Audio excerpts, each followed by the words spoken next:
Hello, everyone. Welcome into my kitchen here in Dundee.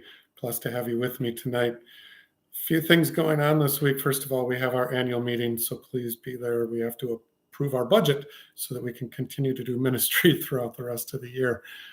But our gospel for this week is actually the purification of Jesus at the temple. It was tradition from Leviticus that people would bring, especially a firstborn son, for purification in the temple. And there was this whole thing about what they should give. Actually, a pair of turtle doves was the proper sacrifice for a firstborn son. So that whole line, 2 turtle doves, comes from this. Also know that it was the 40th day. Traditionally, for a son, he would be circumcised on the 8th day.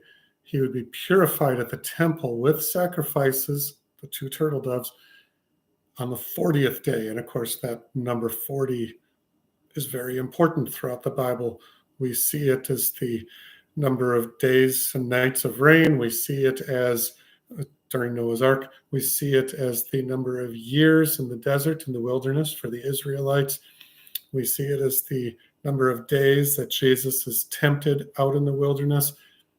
It is 40 days between birth and purification. So that number is important.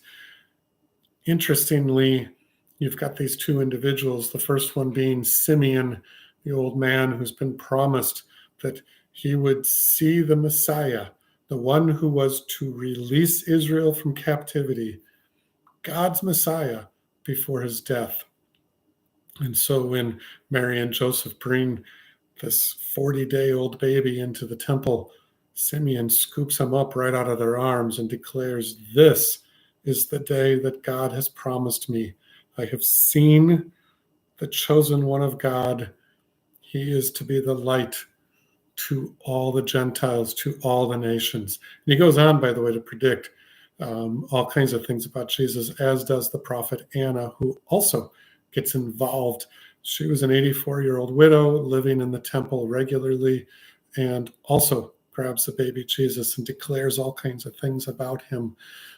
Very interesting that these 2 people, literally regular, everyday people, not priests, not Pharisees, not Sadducees, none of the temple leaders, literally 2 everyday average people declared Jesus to be who he is to everybody gathered at the temple. It's really kind of a cool moment. The other thing I will say is, because Simeon says that Jesus will be the light to the world, the light to the nations, traditionally, years ago, the church would use this particular day to bless all the candles for the coming year, the light of Christ in our sanctuary. So just kind of a tidbit off to the side there. It is interesting, by the way, rotation of different lectionary and verses and that. It is Epiphany. We are learning who Jesus is to us. Last week, we actually had Jesus as an adult in the temple in Nazareth. This week, we have Jesus as an infant in the temple in Jerusalem. But either way, we keep getting told who Jesus is. Last week, Jesus said he has been sent to be the one that brings love, grace, and mercy. This week, Jesus is an infant in the temple.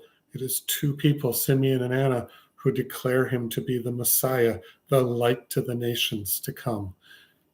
Really cool to see us getting told who Jesus is throughout Epiphany. This is going to be a fun gospel to preach on. I'm looking forward to it. And then, of course, we have the annual meeting afterwards. This is the day the Lord has made. Let us rejoice and be glad in it. Thanks be to God. Amen.